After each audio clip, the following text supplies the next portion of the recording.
Welcome back, everyone.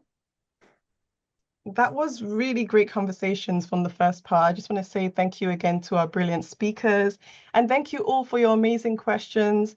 So we're moving swiftly ahead to the next portion of the evening. This session looks at how creatives from the Arab region are working with AI platforms and tools, engaging with complex questions around data sources, user agreements, and the ethical and cultural dimensions of mainstream AI tools. Key themes include the importance of Arab cultural context in shaping critical and creative uses of AI, issues of identity, representation, and the place of indigenous knowledge systems at the intersection of art and AI, as well as the digital restitution, cultural liberation, and decolonial narratives. And with that, I'd like to introduce our first speaker, who is Aymen Gharbi. Hi, hello. Hello. I'm going to give a brief intro of you because I think you're fabulous. Aymen is an architect, curator, and cultural producer based in Tunis, working at the intersection of contemporary art and cultural heritage through context-responsive projects, multilingual research, and support for emerging new media practices across Tunisia, Jordan, and Mali. Fun fact, I am half Malian, so I really appreciate the work that you are doing. But yes, off to you. So, thank you very much for the invitation to all the team for the preparation.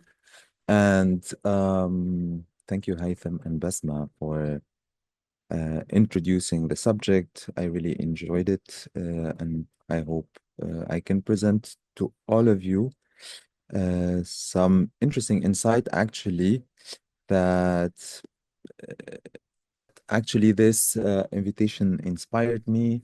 Um, But before that, maybe let me add a little bit to the introduction, if that is okay. So I'm architect and curator. So I studied architecture and I have been working in Tunisia. And my introduction to contemporary art was through cultural heritage. And for me, this is interesting that I moved from the dust, let's say, from old buildings and archaeology to media art, contemporary art, and then media art. And what I'm practicing now, I always say it's really shaped by the first practice that I had, which is heritage as an architect. Um, so when I started on contemporary art, I started with Interference, which is light and media art projects, which takes place in the old city. And through that, I really discovered media art, and I had the chance to meet artists and talk to them and produce and exchange. And that's what intrigued me, um, actually. And my interest now more and more is as a curator to have this exchange and to look into what our artists are proposing as a questions, as a research. And um, I'm really interested in how they see the word and what they are bringing to us as not only as audience, but as a society. And I think the example that we have seen with Haytham, it's one of these brilliant examples for me to look into something that shaped the history of humanity and how it evolved and how it's changing, but now not through an historian only, but through the lens of an artist, not just as an artist, but through an artist who is using technology or who is researching through technology and later on producing a proposal for us as a society. And this is so I would like to actually present some examples of artists um, that I didn't work with. So I was saying that I was inspired by this invitation. I tried to do some research and to find some new examples and a new artist, institution, people who are doing research or producing. But before that, I was thinking, okay, artificial intelligence. We're talking about the last 5 years, and somehow we're talking about it as if it's something totally new. And through the research, I would like to introduce that. I think in general, if we talk about technology and digital media, this is not something new. We have the example of Semia Halabi, who has been working with uh, computing and computer-based art production and art making since the 80s. And I think this is an interesting example because if now we are producing this kind of visual assumption, something very normal, any person can produce graphics now with the mean of just his computer or his phone. This kind of technology, how she used it, Semia Halabi, in her beginning or in the beginning, was quite, I would say, advanced or avant-garde. But let's not forget about that. And I think I will cite again Haytham Nawar. That's why I say let's look into the past before talking about the now moment. An archaeology for new media art in the Arab world, the exhibition that opened, I think, Haytham 2 weeks ago. This is an important example to resituate ourselves in our own context, and to look into the different developments and not be just in a bubble of the now, and to contextualize art production in the Arab world. Another example, maybe I would like to bring, and I'm not sure how relevant this example actually is so what is artificial intelligence? When did it start in the Arab world? And through the research a couple of months ago, I learned that teaching on artificial intelligence also started in the 80s in Tunisia. So I have this information about Tunisia. I'm not sure about other Arab countries. This started in the 80s in the École nationale des sciences de l'informatique. And probably, and most probably, of course, that it's not as we imagine AI now, or we see it now, but this thinking was already existing there. I don't know personally, honestly, what is the implication and application of this curriculum in the Tunisian university, and what did it bring into the society at that moment. But I was surprised, and I think it's very important also to look into the educational program and academic programs in the old times. Because for now we see merging artificial intelligence masters and universities focusing on that, which is very, very interesting. But again, I think it's important to contextualize where we are.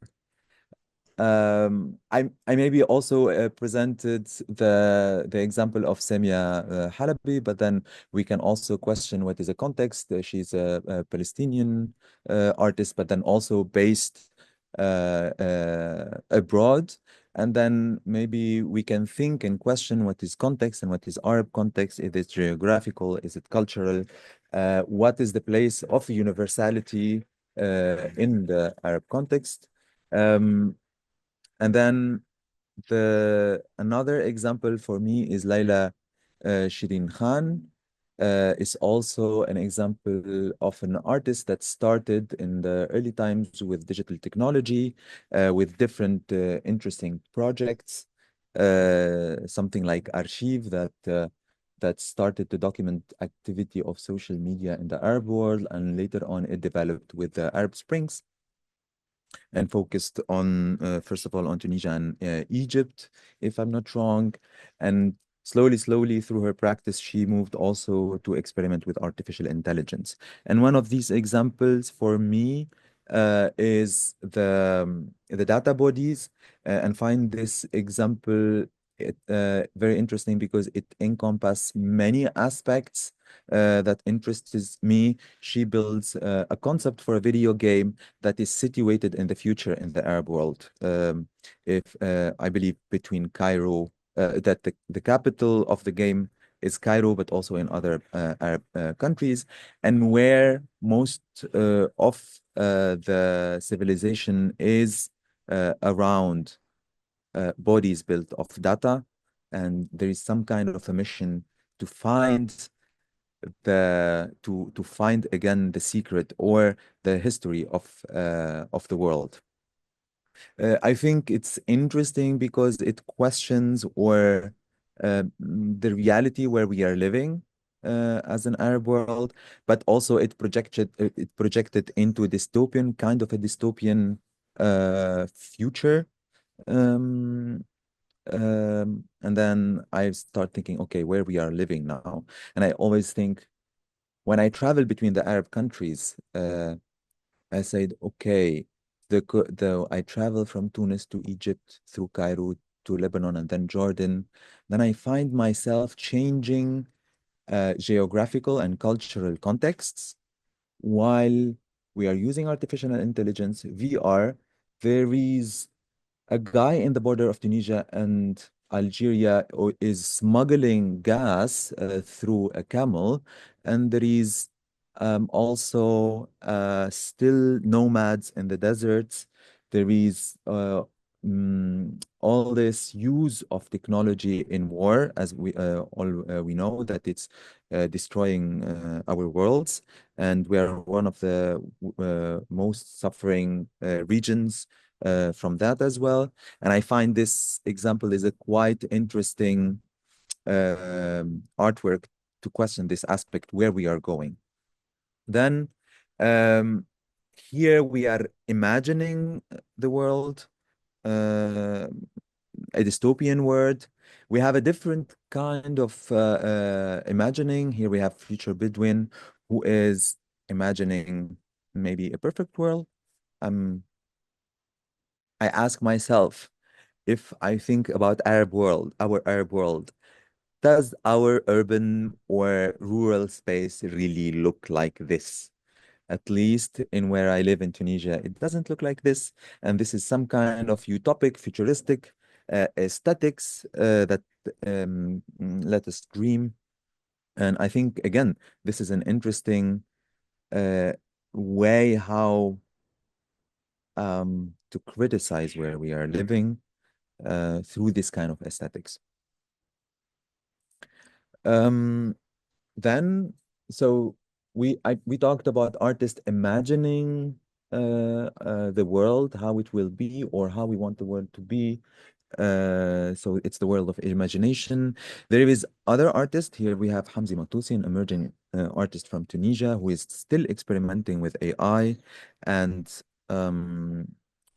it's more focused on his own practice. And then he is just asking artificial intelligence to reconstruct a real image or realistic image from an auto portrait that he hand drawn digitally. And we see in this example that the artist is only context about his intimate personal context. And then he's just experimenting with AI. And then another example is Maria, who is also asking AI to imitate her paintings. So she just asks AI to imitate the different aquarelle that she does. And again, this is a very personal practice to think on the use of AI. Beyond imagination and beyond looking into our own practices, there's other artists who try to criticize our history, or to look critically into our history. So we have here Morshin, that look into the history, her own cultural history, and ask AI to reimagine paintings and visuals about different subjects. Let me, yeah. And we've seen many of these generated visuals, let's say, using AI. What I find interesting is the application of the technology on which subject. And this is not the only example. So then, of course, we have Dania Salah from Saudi Arabia, that she is questioning her own memories, or our society's memories. So this is more recent. And then, of course, we have here Nora, that will present later on, who I'm really fond of. Her work that also looks into our own cultural heritage and how we can tackle this subject. What interested me looking through these examples, beside the questioning that most of these examples, or most of these works, are through visualizing.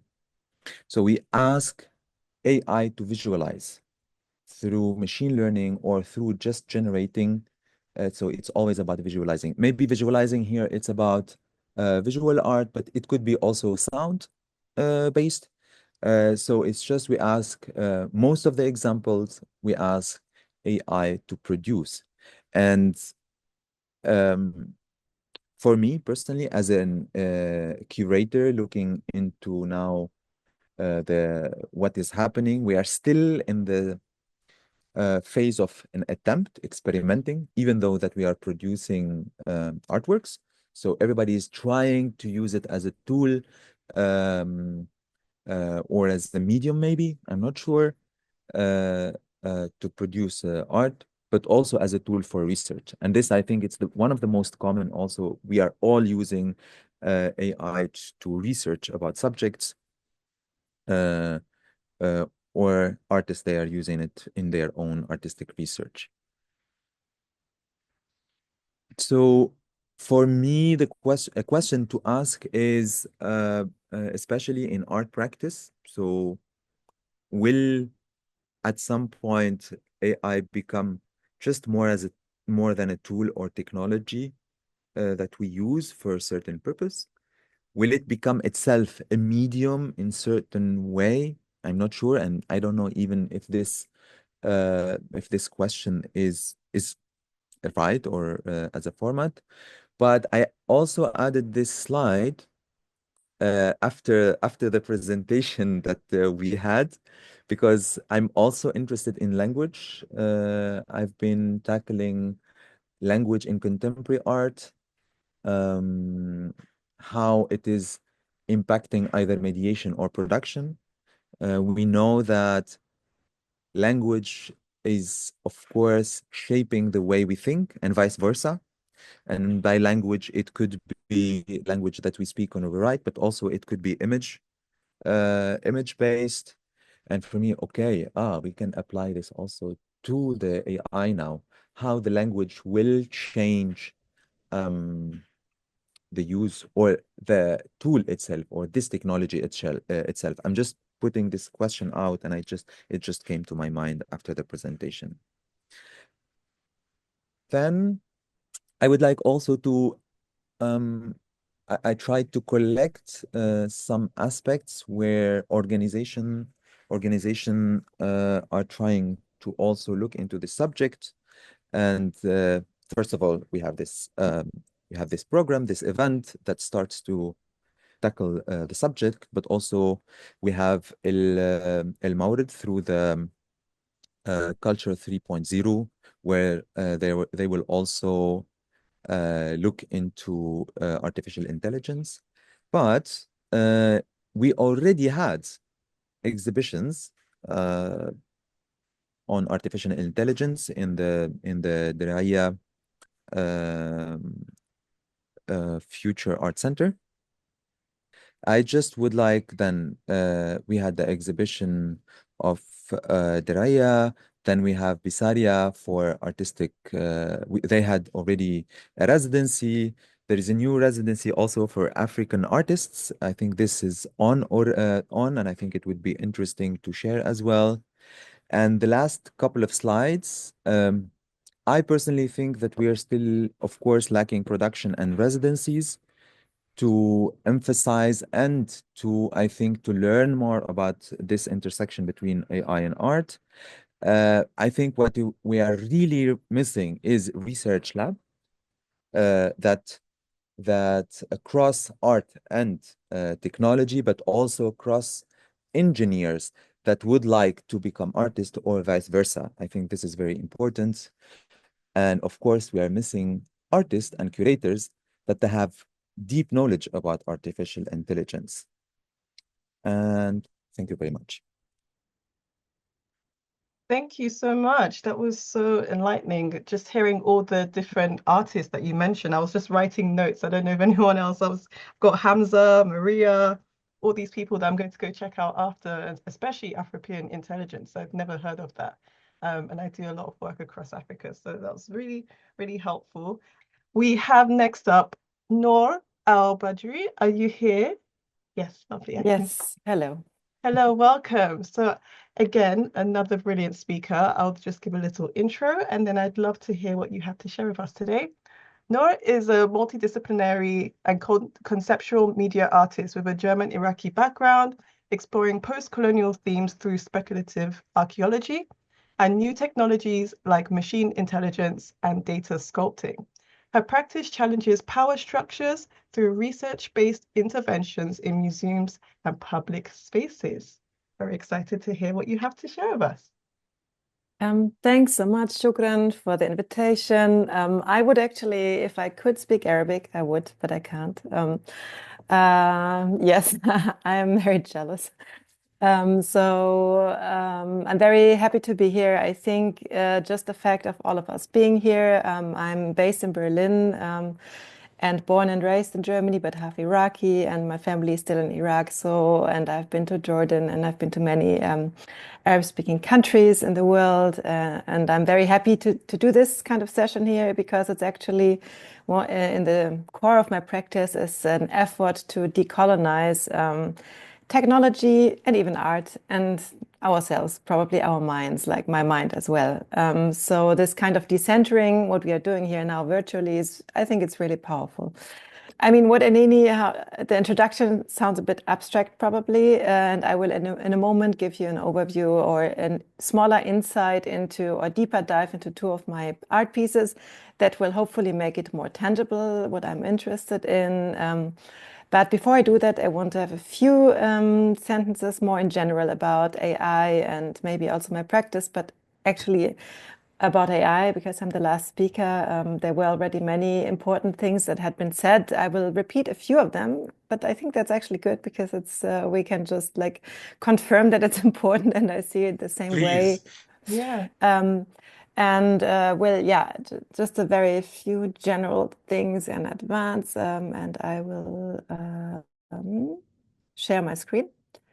So, yeah, maybe it's just, I'll really try to just speak freely now because I've heard so many interesting things and what I can say, a few sentences, the part that interests me maybe most about, or that I find most exciting for an artist in the arts, but I think even in general about AI. And AI is not a really great term. It's maybe rather machine learning, at least I still believe that's the main technology working with even large language models. But I'll stick with AI. It's that actually it's a very past-oriented technology. Although we are told it's like it's our future. And there are many aspects about why it is past-oriented and why actually what all of you showed and like our re-engagement with our ancestors' heritage, past, speculative, or I would even say in my practice, I like to call it like anarchistic archaeology, speculative archaeology, because actually all archaeology is speculative. And I think most serious archaeologists would agree with that because we are really trying to figure out narratives, and we always have competing narratives about archaeology in any ways. But with AI, what is really interesting here, I think, is that as soon as you train an AI with data, the data is not present or future data. It's always in the moment of training. It's the past data. So this is why mainly I believe it's a past-oriented technology, and it's really like I remain skeptical like how much it can actually, like with the prediction systems and probability ways of thinking, how much it can help us to live in the now even, or for the future. Yeah, so wait, I'll try to go on with but a more general note, we have heard a lot about the problems of language with AI. I would even go a step further and say the problem is not just with language, but with entire knowledge systems even. Yeah, I would be interested if you agree with this. And I did a small experiment. I came across a similar experiment on Twitter, and I just read it a bit differently. And I read it every year. ChatGPT is there, and I asked basically name 10 philosophers, and it named 10 philosophers, very like a well-known name we all have heard of, but they were all male philosophers almost, except for one. And then I got a list of all female philosophers, which is still a great list, but I don't really know also how it was put together, but they were all from the global north. So I re-asked, and I got a fantastic list of philosophers from the global south. Yes, they were all male again. So I had to do it again. Yeah, I mean, the lists are great, and we don't really know why is one first or not, but also this, I didn't really prompt or ask specifically here. And here's actually one in the list of females, Ngugi wa Thiong'o. He's a male philosopher from Kenya, I think. And then I read it again, just a general question. I got the same response. So this is just to show on a more lighter note what I think Basma also said with epistemic violence, or what Boaventura de Sousa Santos called epistemicide. And that means it's basically the killing, silencing, or annihilation or devaluing of entire knowledge systems. And I think this is really, it's happening, and it's happening not super visible, or that we can feel it, and maybe not even completely intentional, but it's real, and we as users and creators certainly have to deal with these questions. And before I want to show my work, I think it's always important to remind ourselves that any AI or even neural network will never see an image. It will only see the image as numbers. And that's also something that's, I think, is very humbling, because as artists, I like to also be lured in by aesthetics and tools and functions and I don't know what. But in the end, it's very important to really deconstruct and to understand as an artist and as an audience too, the technology behind it and how it works, because this is actually very problematic, because how can you actually kind of quantify the whole world? So I don't think it's not possible, because any AI output, it doesn't matter if it's a sound output or a visual or a text output, will have basically no concept of our human understanding, way of knowing, way of experiencing the world. So this is like super limiting, because sometimes we forget about this when we go into like more immersive, maybe installations that actually do speak to this parts of us as humans. So it's more the relational probably experience also that is relevant. But the tool itself is really, in some ways, it's very binary, 1 and 0, the system. That's the basis, what I'm talking about, and there is no magic involved. And the last general slide, we also talked about it, but I think to see it on this diagram as a cake, this is a few years ago, but the big what is it called, like ImageNet and Open Images, exactly, databases that basically all big models were trained on were based on visual data sets, mainly from the global north, and the same is true, as we have heard, for languages.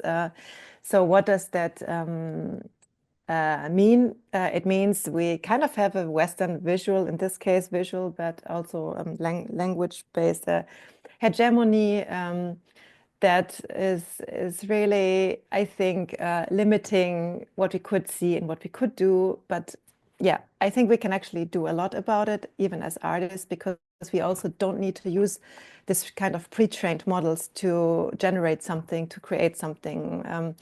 We have seen before neural networks that were basically trained on an artist's individual paintings or so, then it has actually nothing to do with this anymore, necessarily. So Babylonian Vision is a piece I did a few years ago, and I always collaborate actually with programmers and engineers, because I'm a trained political scientist, I'm an autodidact in the arts, and totally a nerd, and I hope I understand a lot of the technology, but I can't program it myself. So this piece I did together with a few programmers, most importantly Milika Bejati in the university in Lausanne in Switzerland, a technical university, a place of really like a global place for brilliant minds. And I think, yeah, okay, one sentence before, I said I'm half Iraqi, so this is my most actually biographic work I think I've done so far, because I was really kind of tired, sick of seeing only Iraq through the lens of destruction and war and violence, and I know that's real, that's happened to my family, but I really want to think as an artist, not just to point out to this, because that's completely clear. And I also don't want to just celebrate the past, because we know how great Mesopotamians, Babylonian was. But I really tried to put together a few other things here and in place. And this is, sometimes I call it techno heritage. So it's the future, our future heritage and of course, basically any artist, doesn't matter the medium, we all are inspired, and all our knowledge comes from our ancestors. No matter how great we paint, we will be inspired by someone else, and most likely our ancestors, even directly through our embodied knowledge, for example. So I actually think it's a more or less like logic that is not new, what I'm doing here. So this kind of techno heritage is actually how heritage works, or how art works, I would say.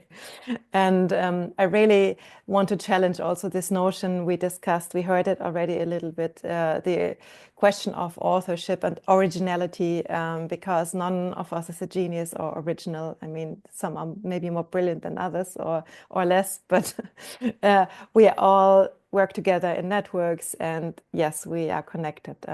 So this kind of techno heritage, what I did here, sorry, I'm just trying to, was to train a neural network on artifacts, the most important, no, not the most important, sorry, just random, more or less, artifacts from Babylon and Mesopotamia, from the region of Iraq, to create not like a future form of creation or heritage, more speculative, because one of the few things I can do really good is to see a pattern and then to apply it, basically, and not just remix it, but really understanding a visual language and pattern. And this is really the difference and the strength of it.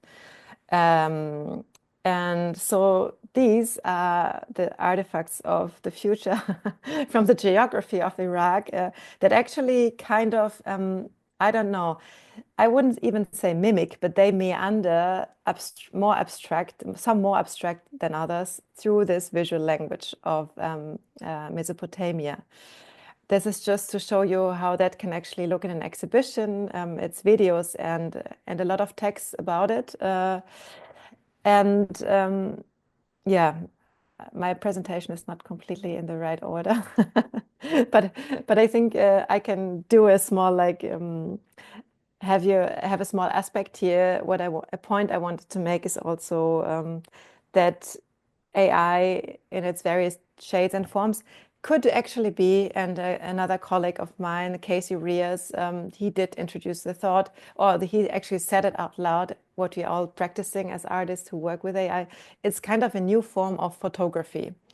And why, maybe I can explain it later, but that's a really good idea to work with. So with this scholar here, Nora Khan, she's really, really brilliant, I think, in looking at AI and culture and artists. So what she says here is, in fact, our rational understanding of the process actually helps us enter how provocative this method of image creation is. And with this understanding, we can linger, analyzing, close reading the image flow for symbols and meanings.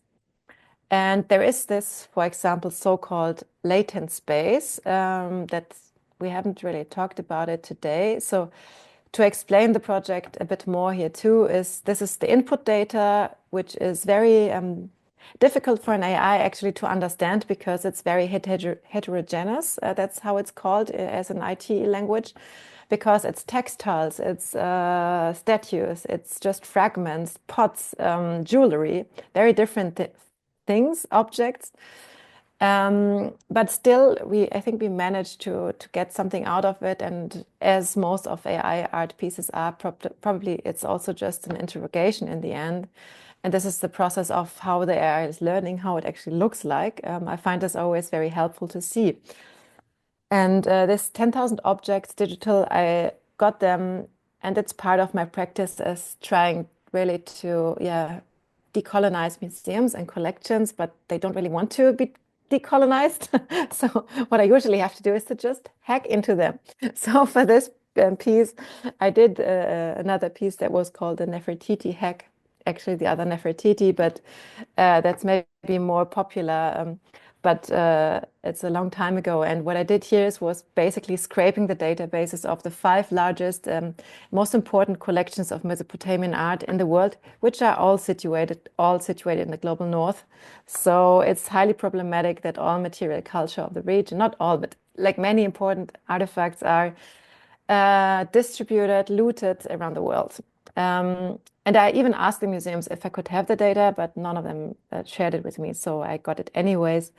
And this is part of this project, or what I think with working with AI, it's really important to be conceptually concise or so, because one of the strengths of AI, no, not the strength, the problems with AI is that it's a black box system. For example, when we talk about privacy issues, we cannot really trace back what was the input data? Who got my artworks into the training data, or who used my address to do whatever to train a data set? But for this project, this kind of black box problem was the emancipatory part of it, because none of the museums can ever prove to me which parts of or which collections are even used to train the data set.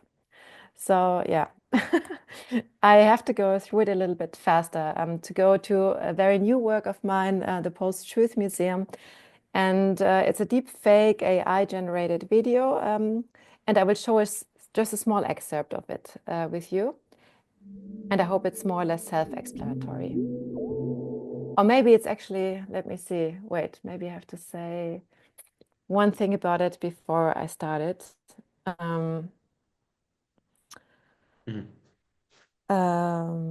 Let me see.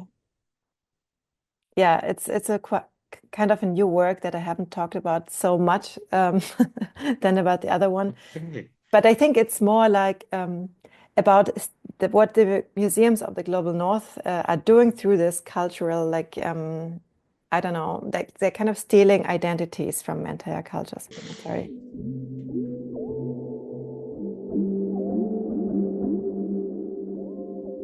At this critical moment in time, we think that it is important to radically redefine the role of the arts and museums. Nothing is more powerful than the arts. Every human power can be resisted and changed by human beings. Thus, we must rethink the role of museums to match this new role and ambition. Here we seek two goals: doing justice to the past and to shape the future. We will make our institutions places for this needed. Okay, but wait, I can't go back, I Is think. there a video on YouTube that or any sort of Yes, it's link there. that we can watch It's it actually in there. its full length? It's Wonderful. actually there. So it's 3 museum directors from the global north apologizing to the countries where they looted the objects from, and trying to really reconcile collections and museums around the world to be more holistic, more just, more ethical, more planetary, and touching on all these topics. And the texts were written by scholars who engage in the debate of restitution since decades, basically. And yeah, so maybe, let me see, I can go to one more part here.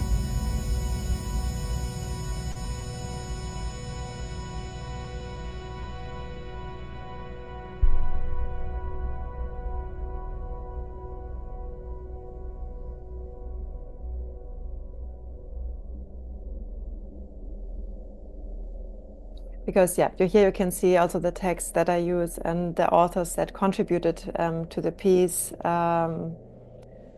Yes. So it was supposed to be, this deep fake was not like usually many deep fakes are problematic with trying to manipulate us into whatever ideology, but this one was trying to convey like a better idea of the future of how museums could actually look like. Yes, I think I would end with this. Thank you. Wonderful. Thank you very much, Nora. And Anini will do the wrap up on this wonderful 2 presentations we've seen. Sorry, passing back to you, Anini. Oh no, I was just saying thank you because that was brilliant.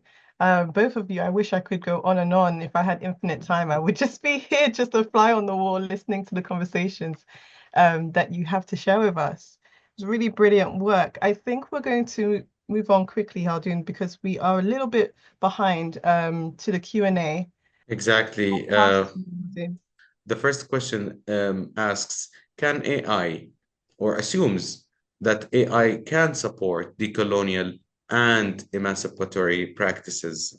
And the second question is, in the future, artificial intelligence will not only enable artists to create new forms of expression, but will also redefine the meaning and function of art entirely. I'd be happy to hear from both of them, actually. If we can have a succinct answer from both, that would be perfect. Aymen, if you have one, and Nora. I think it's difficult to answer this question. I would say, in my opinion, no. It maybe will complexify the question of art. It will complexify the form and the format, let's say, of art. But to create something totally different, or it will allow us to re-question or redefine art. For me, I will also answer the other question in the same time. Of course, this is a cutting edge technology, but at the end, it's as any technology that human being invented or created, as a spoon or as a language or as a chair. So of course, it changes the practice of human, and instead of sitting on the floor, we're sitting on the chair. That changed our relation to our body, our relation to our health, of course. But just to have it as like it will change art, I think this is too simple question and answer to me. And it's the same answer as to maybe I just go on with Anthony answering, and Nora, you can take over later, about colonial, post-colonial, and decolonizing. Is about our decision how to use the tool or how to use the technology. So the technology is there, and what do we want to do with it, on how to utilize it. So okay, so no, I like that last bit of really positioning the question not on the tool or the technology, but on what we do with it. I think that's very important and something to think further about. But in terms of the questions of art changing the function and meaning and role and of art entirely, maybe throughout the past there have been certain revolutions in human technologies. Paper, for example, and then the printing press, then photography, um, and I think there's a German also author that touches on this, a critic who touches beautifully on this, which is the work of art in the age of mechanical reproduction, Walter Benjamin. But um, I know it's a simple question, but maybe there is a time where AI will truly, utterly change the function but it seems Ayman is hesitant to give that out as simply as the question lays it. And I also understand and relate to the need for a more complexity in dissecting those notions about what art is and how it will function with AI. So thank you, Ayman, for that. Nora also seems to have an answer on this one. Yeah, no, I don't have an answer, but I know someone who might have an answer. No, I'm kidding. I think with regards to art, it was already everything said. But what is maybe interesting about it is in Germany, we have the Max Planck Research Institutes. It's our elite research institutions. And they actually do research on AI and how it influences our cultural techniques and skills in the future. So that's a reality because already now our language is changing through how we interact with AI and so on and so forth. So that's real, and I actually share a link here, and I also only know this because I'm a resident artist there since last week, and the head of this institute is Iyad Rahwan from Syria and MIT and the US and Australia. So check it out. It's really worthwhile, their research on the, let's say, impact on society of AI. Thank you for that, Nora. There's also a question from Yasmin Mazhar. Can AI ever create an original piece of art, not just replicated versions of old art or old styles? Yes, let me try to answer it. And I mean, I tried to say it in a few sentences only, very fast in the presentation, that nothing like, then you have to explain to me a little bit what is originality in any case, because anything that we create as humans has a history and is influenced by its environment, our environments, even by our embodied knowledge. So what AI can do, let's say, compared to other remixing programs that we had earlier, we could do already collages or so, is to genuinely understand forms and languages, and then to put them together in new ways that weren't there before. So actually, some people would say that's already original. But let's say the mainstream usage of how it is used is streamlined, and it's, I don't know, just what we haven't talked so much about. It's a very difficult topic, is maybe the infrastructures, or you need a good database to train, but also to even what kind of world do you show this neural network, that makes the big difference, basically. I hope that answered a little bit. No, thanks, Nora. And Dr. Ayman, if you have an answer to that question, and that would be a wrap up to all of the questions we've had space for in today's session. I honestly don't think I have the knowledge to answer this question. I think this is I really don't know, especially with the answer of Nora, what is originality? So and I think also I don't have because I think this is a deep technological question, in my opinion. Yeah. Also. No, I appreciate the nuanced approach to these rather simplistic questions, and they only ask of us kind of refining our questions further and further. And maybe this would be a time for me where I switch into Arabic for the wrap up of the session.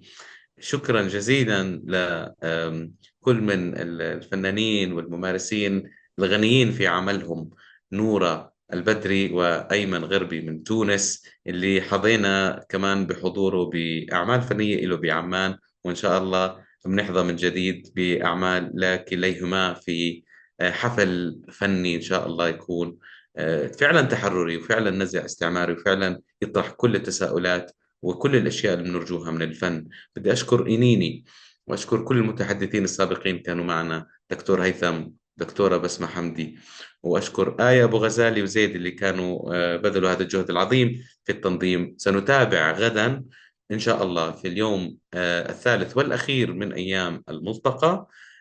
راح تكون برضو في أسئلة هامة نضيفها على لائحة التساؤلات النقدية في هذا الالتقاء بين الفن والذكاء الاصطناعي. شكرا لكل من شارك معنا في السؤال أو في الاستماع، وشكر جزيل وكبير كمان لأنس والذي قام في هذا الجهد الرائع في ترجمة اللقاء، اللي يعني في هذا التعقيد الكبير من المصطلحات والمفاهيم اللي لسه عم نبدأ نفككها في المجالات، فما بالنا في الترجمة. لن أطيل أكثر، شكرا جزيلا مرة أخرى. نلقاكم غدا على خير الساعة 6:30 مساء، مع شكر أخير لمتحدثينا نورا وأيمن، ونلقاكم بكرة مع متحدثين جدد على بركة الله. دمتم بخير.